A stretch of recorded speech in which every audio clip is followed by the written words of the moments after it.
Very warm welcome to all of you here tonight, and thank you very much for coming to celebrate the launch of Feroze's wonderful book, The Children of the Revolution. There's a lot of energy in the famous Watkins bookshop, and I know that's going to lift our minds and it's going to help sales zip out the door. So the books are going to be at the tables at the top, and Feroze will sign them after the talk tonight, the author talk. So buy as many as you can for everybody in your families, okay? Thank you. And friends. and enemies. Yes, and enemies. Because they will learn more. They will learn more, I think. My name's Duncan, and I think my task, I think, is like being a caller at a ceilidh. So Feroze makes the beautiful music, but I'm here to make sure all of you join in and understand what is going on. Listening to stories, I think, is the best way to learn, and you'll be inspired when you listen to Feroze's stories about the children of the revolution. I promise you that. The book describes his very moving journey took him from his London life to the monastery at Payatang in northern Myanmar. And I say a journey because it is exactly that. In making that journey, Feroze travels far.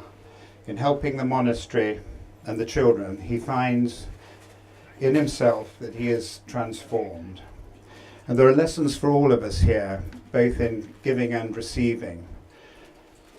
Feroze finds his teachers, and he finds his purpose.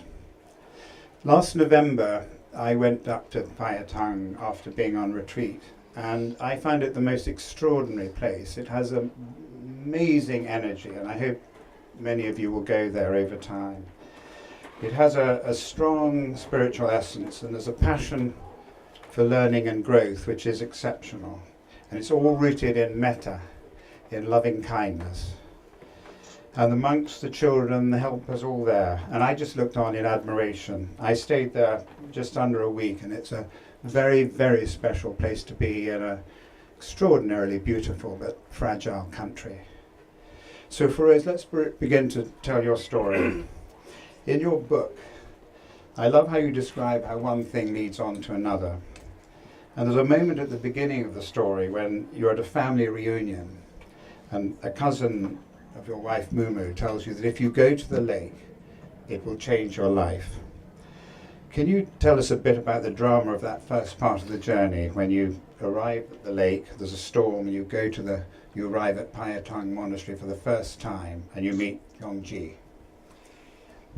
I think you some of you obviously know the story. I can see from the faces. But basically, we were on Inday Lake. A storm hit our canoe, so really a canoe rather than a boat, and we were forced ashore. And when we went ashore, we were led to the monastery, because that's the only place that was there really. And there was this monk, and he was standing in front, invited us in, and Mumu, my wife, and him were talking, and I was watching this man.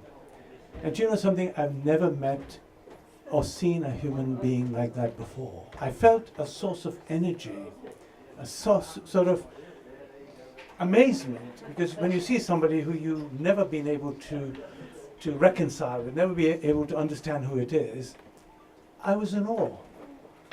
So that's what happened, but I didn't know who this man was, what was going on.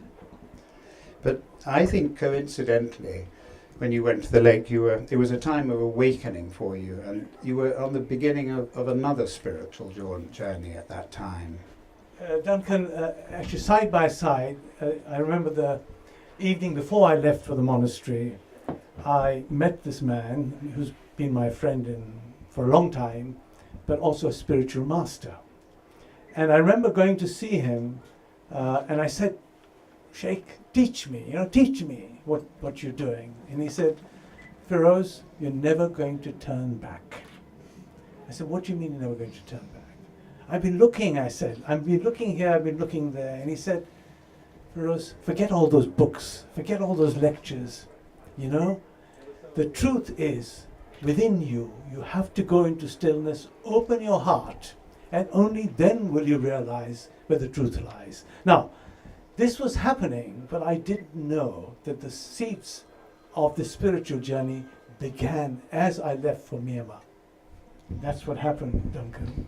I didn't know, but this was the beginning of these seeds. That's a wonderful story. And as you were leaving the monastery after that visit, something triggered inside you.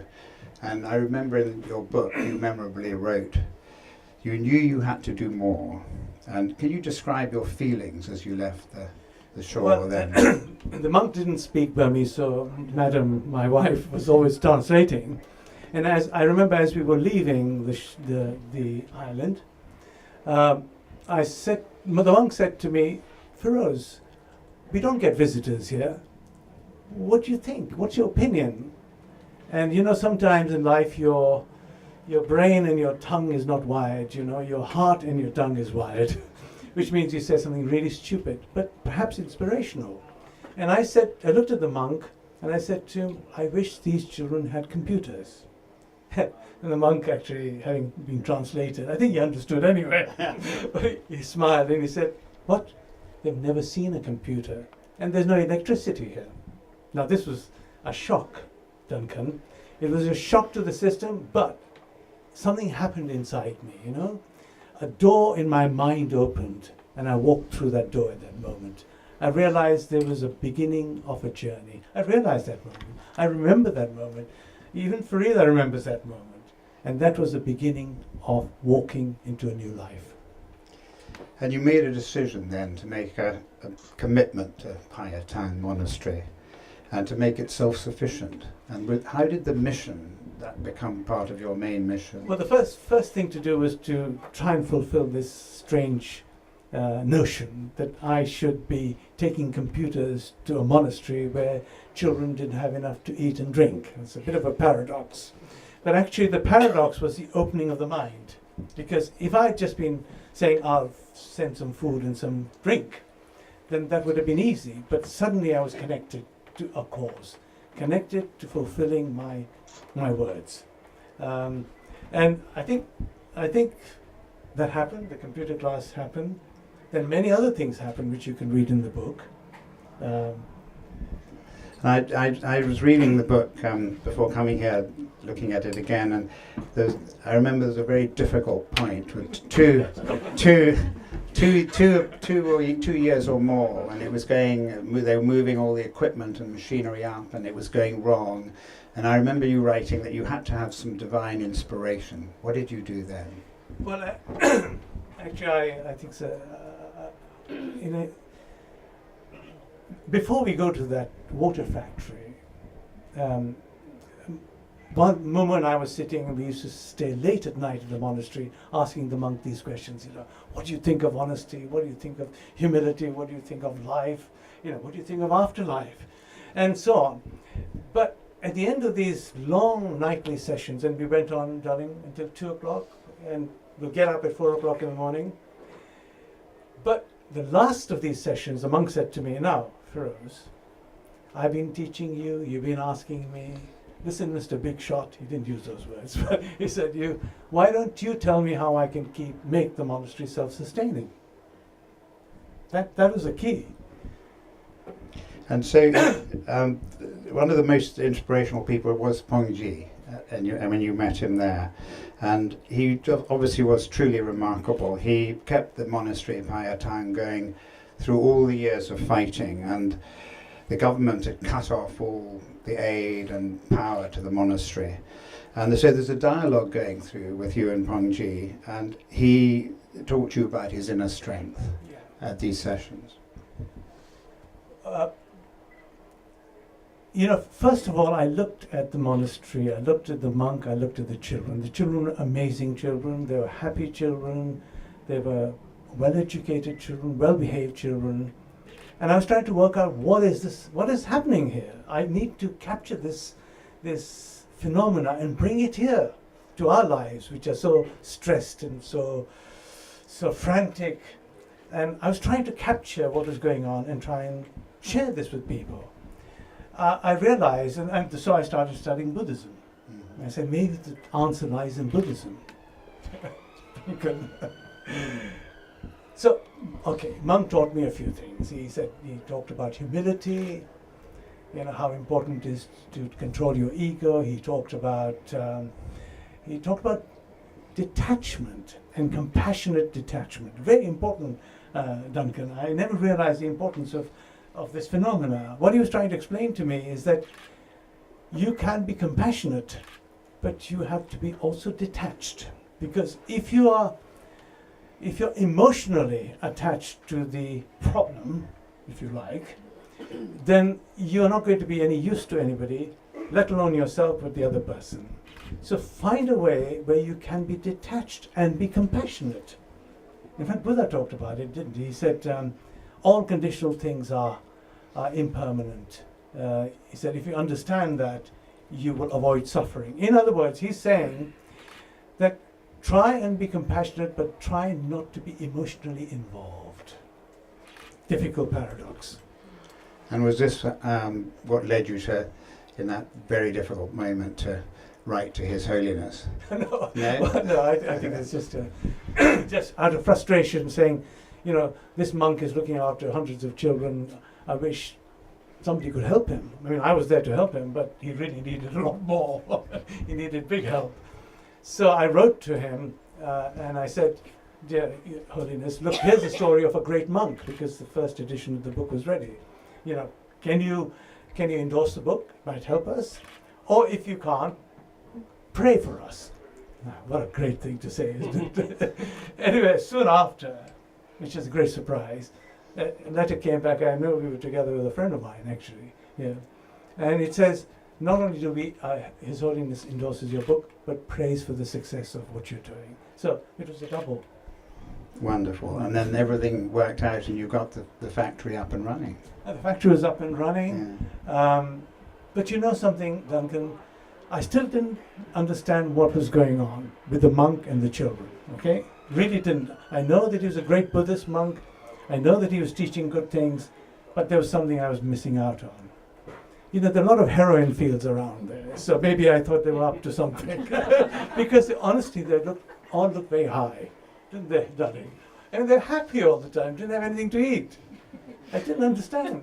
So I said to the monk, listen, guy, you're not telling me everything. I didn't speak to him, you're going to go down. But I did say it, and I said, something is happening here I don't understand. And he said, I told you everything you want to know. I said, I'm going to follow you from the moment you wake up to the time you go to bed. And I'm not going to watch you when you sleep. He said, okay, that's a deal. So he says to me, Feroze, my my day begins at 3:30 a.m. outside the pagoda, and this was middle of winter, it was freezing, and I start my meditation at 3:30. If you want to be involved, join me. Now, I remember that night trying to sleep, but it was very difficult. Mrs. Dada, I'm going to tell a bedroom joke now. Now, remember, the monastery, you slept on a couple of blankets at that time. There were bees around and all sorts of insects and lizards falling all over you and all that sort of thing going on. Monk, very kindly man, he said, these two guys, city people, let's give them something comfortable. So what does he do? He gets an airbed. You know, one of these airbeds? Okay, he puts it there and he's so proud. He says to Momo, oh, you sleep so well tonight, I've got a lovely bed for you. Okay, now watch this. It's obviously a second hand or a third hand.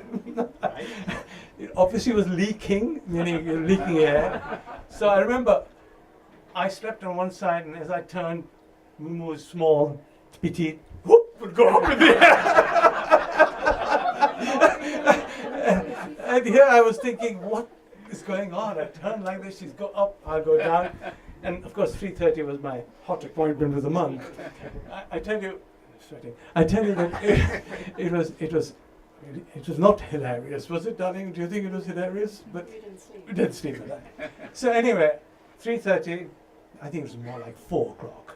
I go up to the pagoda. Do you know, Jane, what I'm talking about? Yeah. It used to be open at that time. And there is the monk in meditation. He's sitting there, and he's got a mat next to him. He's so brilliant, that guy. He knew that I'd be a little late. I shouldn't disturb him, but look, he was expecting me, which is great. It's freezing. So I meditated with him. I knew a little bit about the Sufi meditation, so I was able to sit down. Half an hour later, he turns around, he holds my hand and said, look, Feroze, we're going to meditate for humanity for the next 15 minutes. And by that time, I was beginning to feel all sorts of sensations, by the way. And the habit was all the little children and the little monks would all gather around quietly. They knew we were meditating, so 500 of them came around, gathered all around us. And then the monk turned around and he looked at them and he started meditating with them, chanting. Do you know something, Duncan? I was as high as a kite. I was feeling in heaven. I knew that it wasn't a drug. I knew this was what he was doing. And this is what the children were doing, Duncan. They were doing this meditation. I think that's wonderful. So did he teach you Vipassana meditation? So He's a Theravada monk. So I said to him the next morning, I said, yeah, I'm sure you're not on drugs. I said, what sort of meditation are you doing? And he turned around and said, I do Vipassana meditation. I said, what is this Vipassana meditation?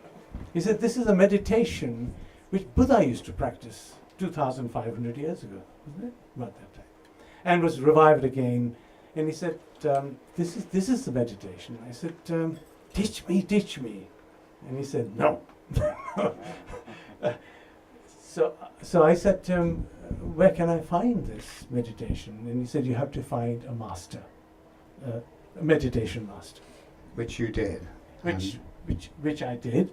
And basically I would just at this point in time share with you that if you have 10 days, I can see 1 or 2 people who have already been, if you have 10 days of escape, you can go on the Vipassana meditation. It's 10 days of no talking, no communication, hardly anything to eat. Okay, you're meditating from 3 a.m. to 9 p.m. But it's amazing. You realize you can do it, actually. You think it feels impossible, doesn't it, Duncan? You've done this. But it is an amazing experience. So yes, I did discover that. Wonderful. Now, in the book, Feroze, you describe when Pongji says the practical needs of all the children, that now there are 1,200 children in the monastery. He says they're complete. They've got clean water to drink. There's money from the sale of the mineral water to buy food, and they have education facilities and a medical clinic and sanitation. What were your feelings then? Did you feel there was more to do, or was Pongji actually telling you this is now the time when you should look after your spirit? What do you mean, they drink? that statement is very noble, actually, because I remember 7 years ago I made the promise to him that I would do what I could to help make the monastery self-sufficient. He was actually acknowledging at that time, Feroze, you've done your job. Sorry, not my job, but the job. And now it's for another scene, something else to do. But what he meant really was those basic needs of the children which were necessary were fulfilled. Now let's do something bigger, actually. That's really what he was saying. So tremendous things have been achieved, as you can see, and you've talked about the energy at the Payatang Monastery with the help of so many people around you, and the feeling that one thing led to another, which I think happens throughout the book. But in the book you also talk about the interaction and the balance between the physical and the material side of our lives and the spiritual life. Could you bring some of this thinking out to the group here tonight? Yeah. So, before going on to the spiritual side, what is the first part of the question, Duncan? It's the balance between the No, before that. Before that, with the energy at Payatang Monastery and what that did. You see, spirituality, a spiritual path is about following a path of energy. Right? Now, most religions will profess that they have a spiritual part. For example, in Islam is Sufism, in Judaism is Kabbalah, it's in Buddhism is Dhamma. In Christianity is the power of the prayer and meditation too. But you know something, Duncan, that the spiritual path is a path beyond the religious path. It's the path where all religions, all beliefs converge. Where there is no rituals, is only a connection of energy. This is the discovery, really, of, in a sense, this journey. I think that's wonderful. So that's the message.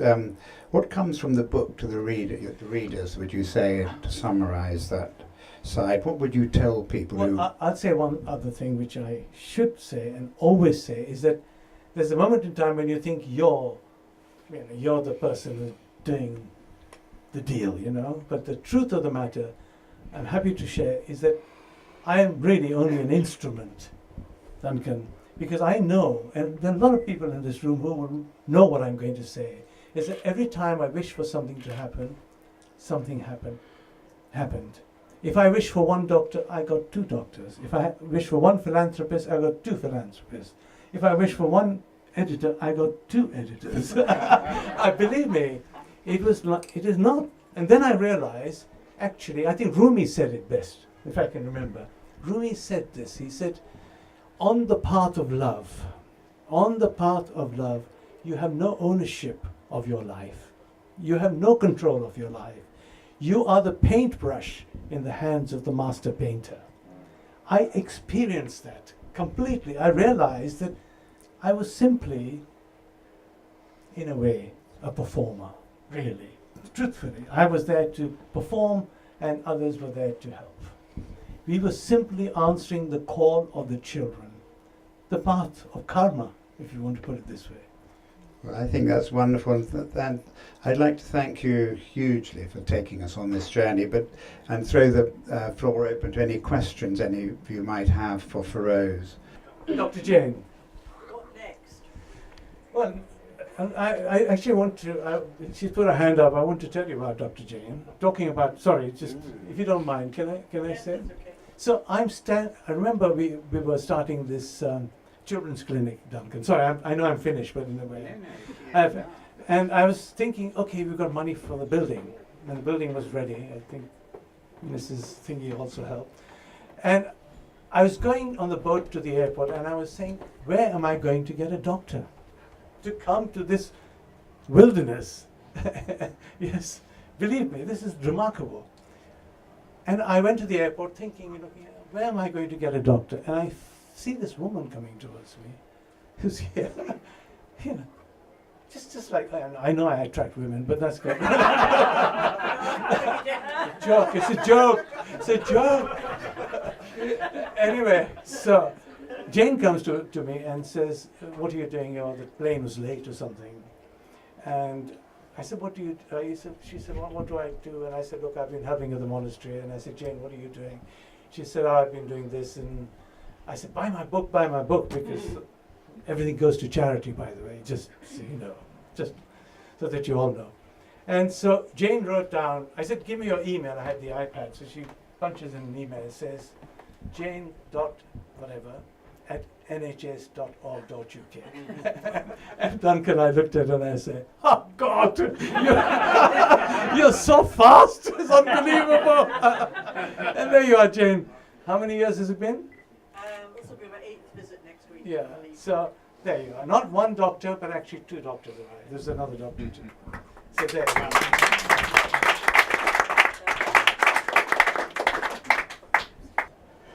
All right, I'm just going to, if you take a moment, I'd like us all to send a blessing to the children at Payatong. So just pause for a moment. May all beings have happiness. May all be the causes of happiness. And may all live in equanimity without too much attachment, without too much aversion, and live in the knowledge and belief of the equality of all that lives. Thank you. Feroze, I just wanted to say that you're a force of nature, and I know you have as many plans and achievements, but I'd like everybody tonight just to hand the children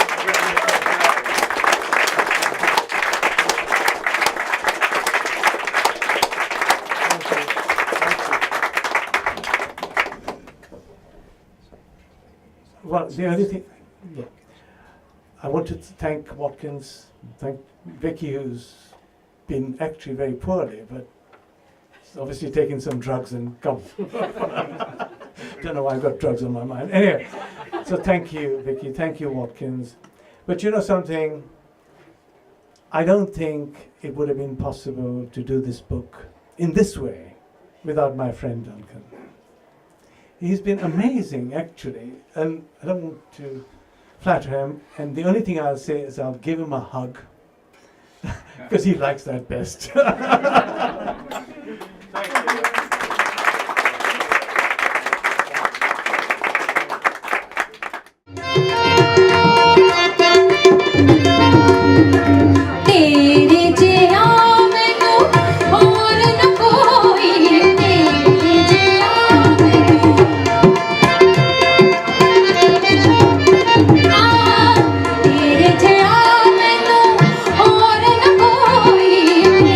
तेरे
आएंगे तेरे